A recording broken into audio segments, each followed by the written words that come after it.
Please contact iTunes support to complete the transaction. iPhone. So hey everyone, welcome back to the channel.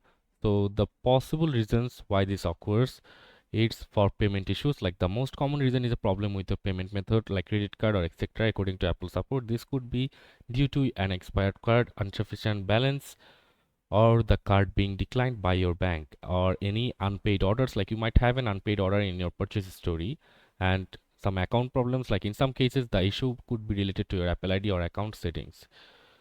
So the possible solution can be, you can contact Apple support. The error message explicitly tells you to do this. You can contact them through Apple support website, phone or chat, or you can check for unpaid orders. You can review your purchase history to see if there are any outstanding payments, and review payment information. Make sure your payment information, credit card details, etc. is up to date and accurate in your Apple ID settings. And consider a different payment method. If the issue persists, try using a different payment method or contacting your bank to ensure your card is working correctly.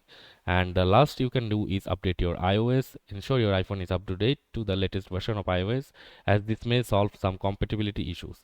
So that's the possible solutions for the problem. See you on the next video, guys.